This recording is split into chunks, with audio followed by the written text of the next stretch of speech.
Abhijit from Naresh tutorials. आज हम third unit start करेंगे चैप्टर 4 की, जो है एप्लीकेशंस ऑफ द रिफ्रैक्शन। ठीक, उसमें पहले बात करते हैं रियल एंड एपरेंट डेप्थ की। ठीक, तो क्या होती है पहले उसको समझते हैं।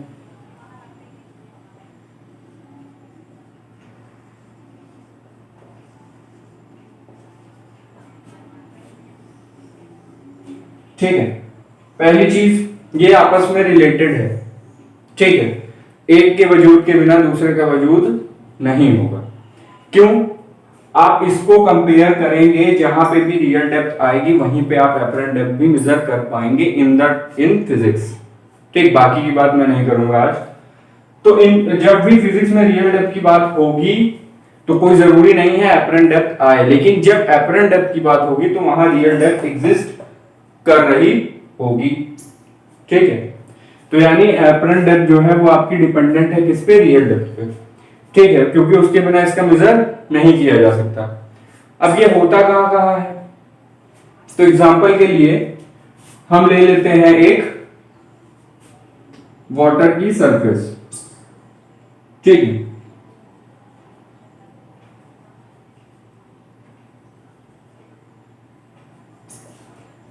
वाटर की सरफेस ले ली।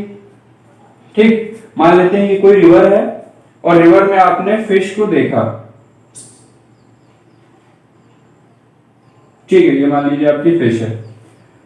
अब क्या होगा, ये तो आपको क्लास 9 में ही पता है, जहां पे दो रेज इंटरसेक्ट करती हैं वहां पे ही आपकी इमेज बनती है।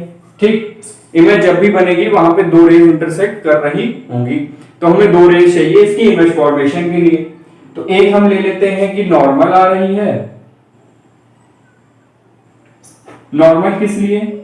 क्योंकि इसमें जीरो डेविएशन होता है और उसी पाथ पे क्या होती है? रिवर्सिबल भी होती है। ठीक, तो हमने क्या लिया, एक नॉर्मल रे ले ली, एक और रे ले लेंगे। ठीक है, मान लीजिए ये ले ली। अब ये आपका है वाटर, जो है आपका डेंसर, ये है आपकी एयर, जो है आपकी रेयर। जब डेंसर से रेयरर में जाते हैं तो क्या होता है? Away from normal. तो पहले नॉर्मल देख लेते हैं। ये आपकी नॉर्मल है, अवे फ्रॉम नॉर्मल मतलब ऐसा कुछ होगा। ठीक, अब यहां पे आप देख सकते हैं, यहां पे अगर ऑब्जर्वर है,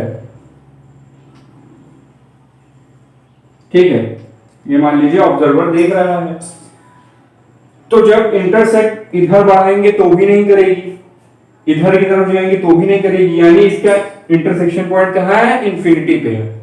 ठीक, तो क्या करते हैं ऐसे केस में? तो हम जब रे को पीछे बढ़ाएंगे, ठीक है, इमेज फॉर्मेशन के लिए हम क्या कर सकते हैं? या आगे बढ़ा सकते हैं या पीछे। अगर आगे बढ़ा के इंटरसेक्ट होती है तो वो रियल इमेज होती है, अगर पीछे बढ़ा के इंटरसेक्ट होती है तो वो वर्चुअल इमेज होती है। तो जब हम इसको पीछे बढ़ाएंगे तो इस पॉइंट पे लगभग ये क्या करेगी? कट करेगी। ठीक है, तो ये क्या हो गई? इस फिश की वर्चुअल इमेज। ठीक है, वर्चुअल इमेज हो गई। अब हमारी बात है रियल और एपरेंट डेप्थ की। तो रियल डेप्थ कौन सी होगी आपकी?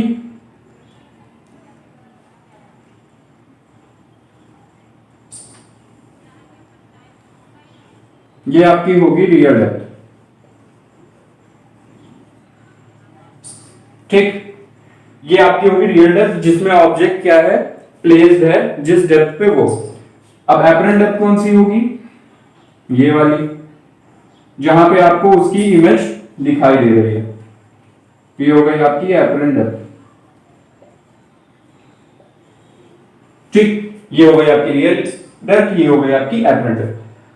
तो इस तरह आप देख सकते हैं, यहां पे क्या होता है? वर्चुअल इमेज फॉर्म होती है, जिसकी वजह से आपको क्या दिखता है? ऑब्जेक्ट थोड़ा ऊपर दिखता है। ठीक है, तो इसीलिए आप उसकी डेप्थ मेजर नहीं कर पाते। एग्जांपल के लिए हम पूल की बात कर लेते हैं। तो पूल में क्या होता है? आप देखते हैं तो आपको पूल क्या लगता है? शैलो लगता है। ठीक, लेकिन जब आप उसमें उतरते हैं तो वो आप क्या हो जाता है? डीप हो जाता है। मान लीजिए आपने देखा और आपने कहा कि इसका पानी तो मेरे पैर तक भी नहीं है, लेकिन जब आप उसमें उतरे तो आपका सर तक डूब गया। ये होता किस लिए? सेम चीज वहां पे ये हो रही होती है कि वहां पे भी हम क्या करते हैं, वर्चुअल डेप्थ देख रहे होते हैं, ठीक है, वर्चुअल डेप्थ देख रहे होते हैं, जिसकी वजह से हम डेप्थ का मेजरमेंट नहीं ले पाते, वहां पे मिस एस्टिमेशन हो जाता है हम लोग से, ठीक। तो ये है आपकी रियल एंड एपरेंट डेप्थ। इसको डिफाइन कैसे करेंगे? An object is placed in a denser medium and viewed from a rarer medium appears to be at a depth less than its real depth. This is because the refraction of light, ठीक है। ये होता किस वजह से है? ये तो आपको पता ही है किस चैप्टर में है, रिफ्रैक्शन ऑफ लाइट। तो ये हो किस वजह से है? रिफ्रैक्शन की वजह से। क्यों? मीडियम चेंज हो रहा है और लाइट का रिफ्रैक्शन हो रहा है, ठीक। ये बात हो गई। अब ये डिपेंड किस चीज पे करते हैं, ठीक है, रियल और एपरेंट डेप्थ डिपेंड किस चीज पे करते हैं? पहला वही चीज, रिफ्रैक्टिव इंडेक्स,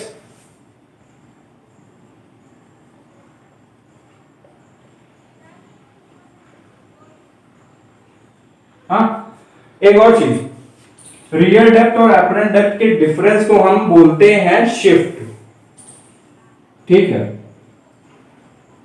कभी कभी क्वेश्चन में पूछ लिया जाता है कि कितना शिफ्ट हुआ है, तो हम केवल रियल एंड एपरेंट डेप्थ निकाल देते हैं, लेकिन शिफ्ट नहीं बताते। शिफ्ट मतलब चेंज, ये जो चेंज आया है ये आपका होगा शिफ्ट, ये वाला डिस्टेंस जो होगी वो आपकी शिफ्ट कहलाएगी।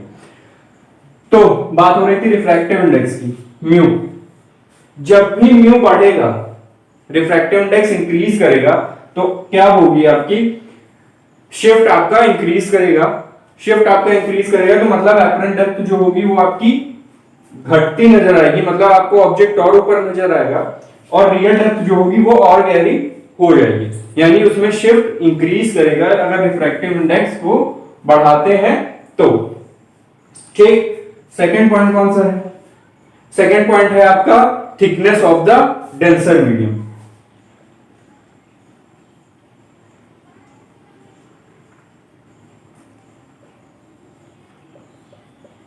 ठीक, thickness of denser medium. Thickness increase करेगी तो वहां पे क्या होगा, ये थिकनेस इंक्रीज कर रही है तो रिफ्रैक्शन हो रहा होगा ज्यादा, ठीक, यानी thickness is directly proportional to the refractive angle, ठीक है। थिकनेस बढ़ेगी तो रिफ्रैक्टिव एंगल क्या होगा, और बढ़ेगा। अगर डेंसर से रेयरर में जा रहे हैं, रेयरर से डेंसर में आ रहा है तो रिफ्रैक्टिव इंडेक्स क्या होगा, घटेगा अकॉर्डिंग टू द मीडियम।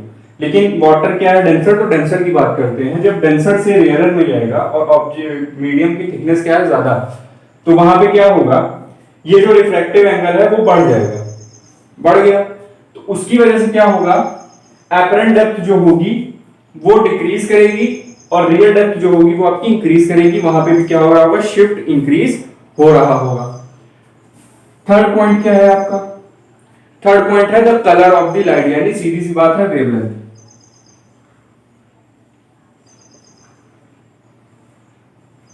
ठीक, वेवलेंथ क्या होगी? अब वेवलेंथ क्या होगी, वेवलेंथ अगर डिक्रीज करती है तो आपकी ये शिफ्ट इंक्रीज करेगी, यानी ये इनवर्सली प्रोपोर्शनल है, ठीक है। क्यों? रिफ्रैक्टिव इंडेक्स बढ़ेगा, वेवलेंथ बढ़ेगी तो रिफ्रैक्टिव इंडेक्स बढ़ेगा, रिफ्रैक्टिव इंडेक्स बढ़ेगा तो यानी एंगल जो होगा वो डिक्रीज करेगा। तो ये हो गए आपके फैक्टर्स। अब हम आगे चलते हैं और फॉर्मूला डेराइव करते हैं किसके लिए, real depth and apparent depth in terms of refractive index.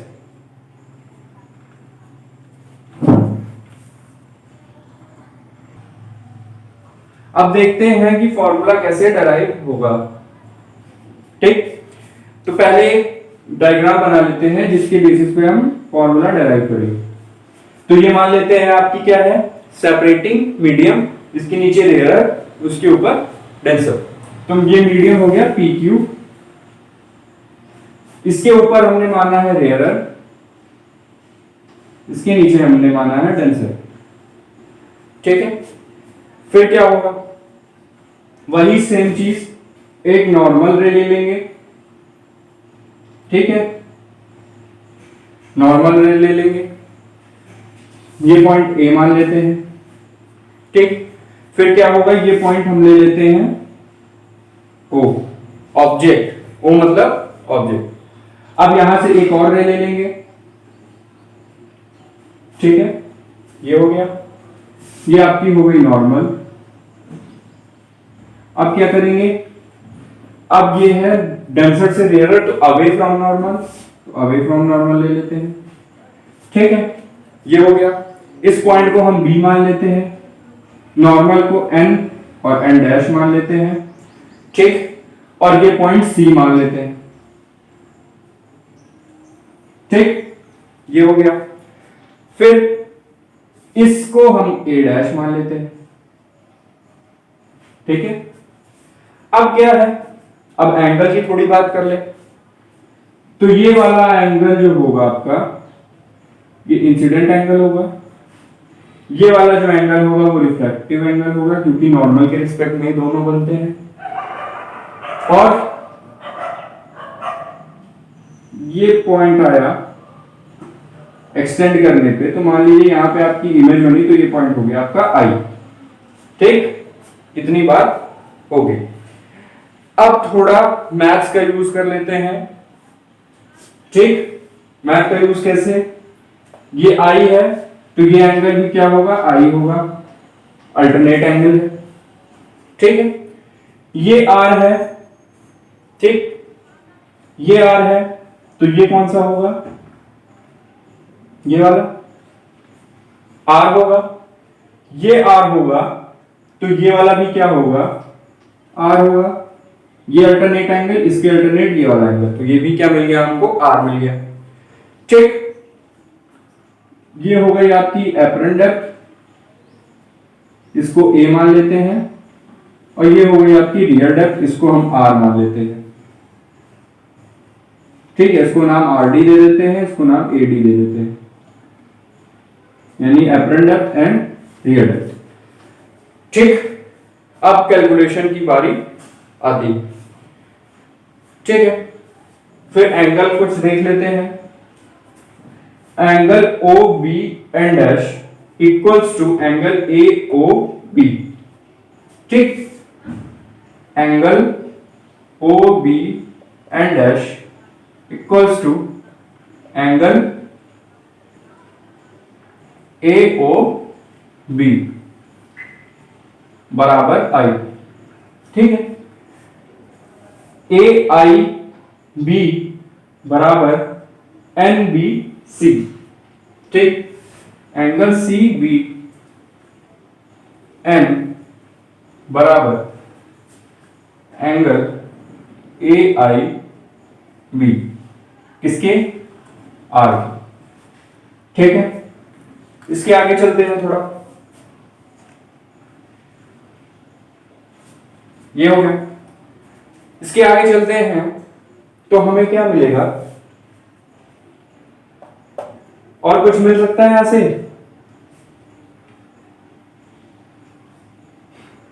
मिल सकता है। अब हमें क्या कंसीडर करना पड़ेगा, ट्रायंगल, ठीक। तो कौन सा ट्रायंगल लेंगे,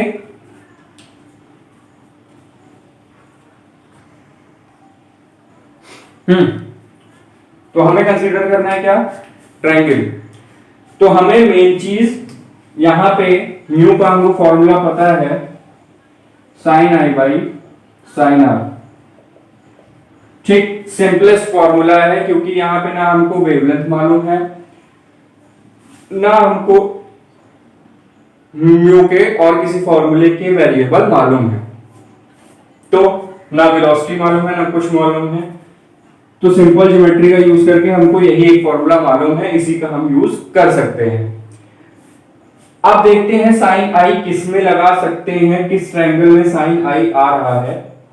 तो ट्रायंगल बी ए ओ, बी ए ओ क्या है, परपेंडिकुलर है, तो राइट एंगल ट्रायंगल बी ए ओ ठीक है, पहला हमने क्या लिया BAO, साइन आई हमको वहीं से मिलेगा। इस ट्रायंगल के हिसाब से साइन आई क्या हो जाएगा, साइन आई का फॉर्मूला परपेंडिकुलर अपॉन हाइपोटेन्यूज। तो परपेंडिकुलर इसके रिस्पेक्ट में कौन सी है हमारी AB, ठीक, इस एंगल के रिस्पेक्ट में हमारी परपेंडिकुलर है AB और हाइपोटेन्यूज क्या है OB, ठीक। तो परपेंडिकुलर क्या है AB अपॉन OB, इसको हम A मान लेते हैं। फिर राइट एंगल ट्रायंगल कौन सा लेंगे,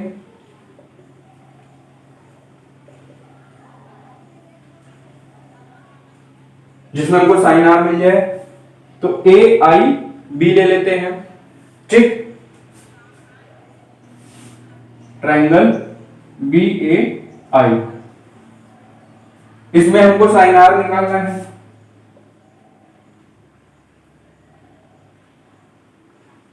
ठीक है, साइन आर निकालना है।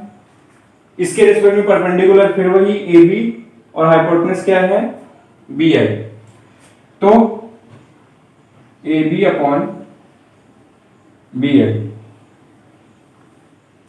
ठीक। अब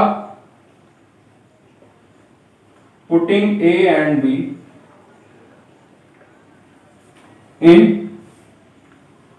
mu equals to sin I by sin R, ठीक। तो पुट करके देख लेते हैं।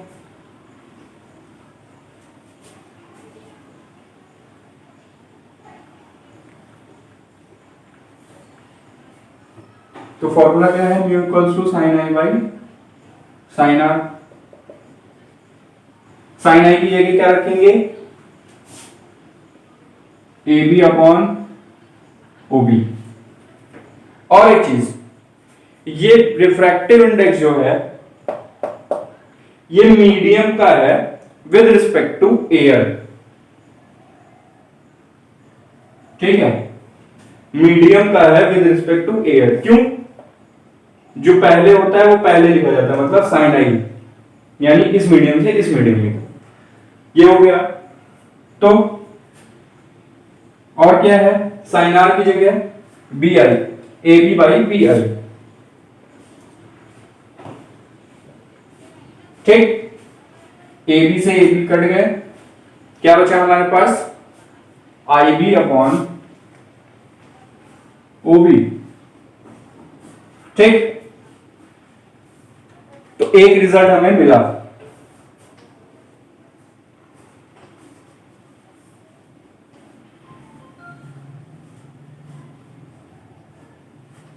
तो ये हमारा रिफ्रैक्टिव इंडेक्स निकला एयर का विद रिस्पेक्ट टू मीडियम, ठीक। लेकिन हमें चाहिए कौन सा, medium with respect to air. तो उन दोनों में रिलेशन आपको पता ही होगा, air with respect to medium, तो 1 अपॉन ये होता है। तो यहां पे क्या हो जाएगा,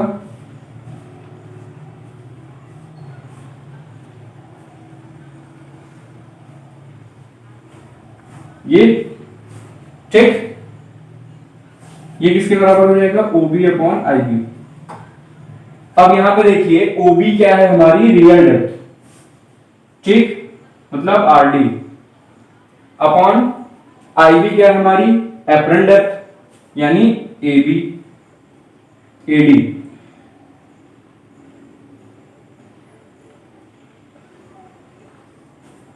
ठीक।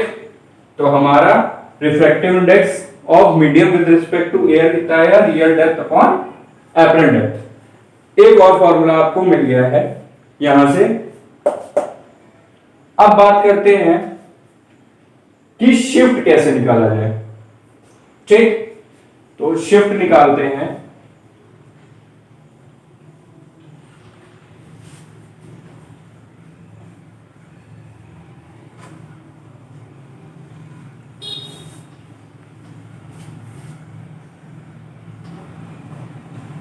शिफ्ट का फॉर्मूला होता है आपका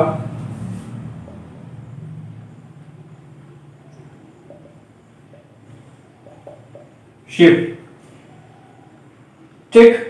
शिफ्ट का फॉर्मूला आपका क्या हो जाएगा, real depth minus apparent depth.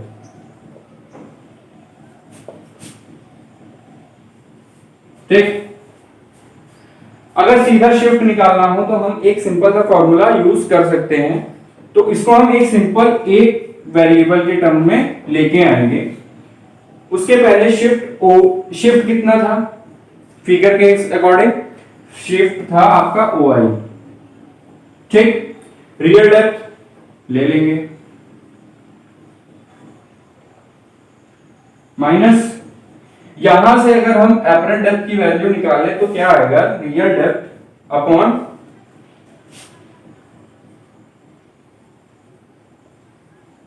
Refractive index आएगा। अब हम रियल डेप्थ कॉमन ले लें तो हमारा क्या बचा यहां 1 माइनस 1/μ। तो अगर हमें केवल रियल डेप्थ भी मालूम है तो हम शिफ्ट निकाल सकते हैं without calculating the apparent depth. ये किस केस में होगा, जब आपसे केवल शिफ्ट पूछा जाए तब, लेकिन अगर क्वेश्चन में पूछा है apparent depth and the shift तब आपको ये पूरा कैलकुलेट करना पड़ेगा। लेकिन कभी कभी क्या होता है 3 नंबर के क्वेश्चन में पूछते हैं शिफ्ट के बारे में, तो उसमें आपको सीधा ये फॉर्मूला यूज कर सकते हैं अगर रिफ्रैक्टिव इंडेक्स दिया हो तो।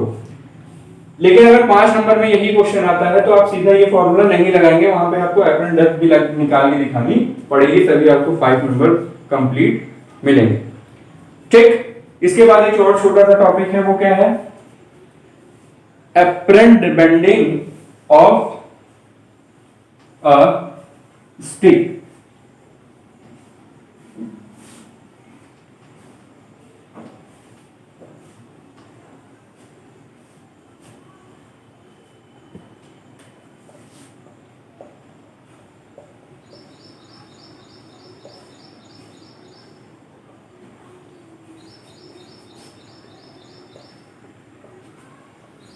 ठीक, मान लीजिए ये वाटर है,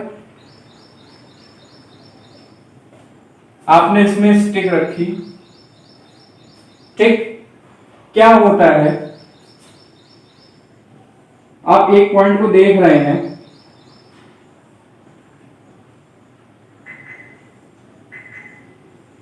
ठीक है, दो रे इंटरसेक्ट करनी चाहिए तब इमेज बनेगी, लेकिन होता क्या है, रे इंटरसेक्ट नहीं करती ज्यादातर के केस में रिफ्रैक्शन होने के बाद।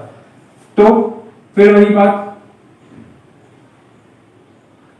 आपको स्टिक छोटी और यहां से मुड़ी हुई दिखाई देने लगती है, वहां पे भी केस रिफ्रैक्शन का ही आ जाता है। ऐसा क्यों, क्योंकि रिफ्रैक्शन होके जब रेज निकलती हैं तो वो बाहर इंटरसेक्ट नहीं करती, तो वो आपको वर्चुअल इमेज प्रोड्यूस करती है जब हम उसको पीछे एक्सटेंड करते हैं तो इसकी जो लेंथ है वो भी हमें कम दिखाई पड़ती है अंडर द वाटर जितनी होनी चाहिए। मतलब अगर ये हाफ आपने पानी के अंदर डाल रखी है तो वो आपको हाफ नहीं दिखाई देती है, कितनी दिखाई देती है, हाफ की भी हाफ, यानी 1/4 दिखाई देती है। और हल्की सी बेंड दिखाई देती है, किस वजह से, सरफेस ऑफ वाटर की वजह से, वहां पे रिफ्रैक्शन हो रहा होता है, इसलिए आपको apparent bending of a stick दिखाई देती है। अब कुछ आपके इसके यूजेस भी हैं, जैसे अगर आप जो आपके सनराइज एंड सनसेट का टाइम होता है, ठीक है, तो सन क्या होता है, कभी कभी जल्दी दिखाई देने लगता है ड्यू टू रिफ्रैक्शन, और कभी कभी सनसेट होने के बाद भी आपको कुछ देर तक सन दिखाई देता है। तो ये सब एनवायरनमेंट में हो रहा है। इसके कुछ एग्जांपल्स आपकी बुक में दिए हुए हैं, उसको पढ़ लीजिएगा, ज्यादा टफ नहीं है, ठीक है। वो रियल लाइफ एग्जांपल है, कभी कभार 1-2 नंबर में क्वेश्चन में आ जाते हैं, तो उसको एक देख लीजिएगा, आपकी बुक में सिस्टमैटिक दिए हुए हैं। तो आज की यूनिट यहीं खत्म होती है रियल एंड एपरेंट डेप्थ की, तो इस हिसाब से आपकी 3rd यूनिट भी हो गई है फिनिश। अब हम स्टार्ट करेंगे नेक्स्ट लेक्चर में 4th यूनिट, ठीक है। आज के लिए इतना ही, थैंक यू।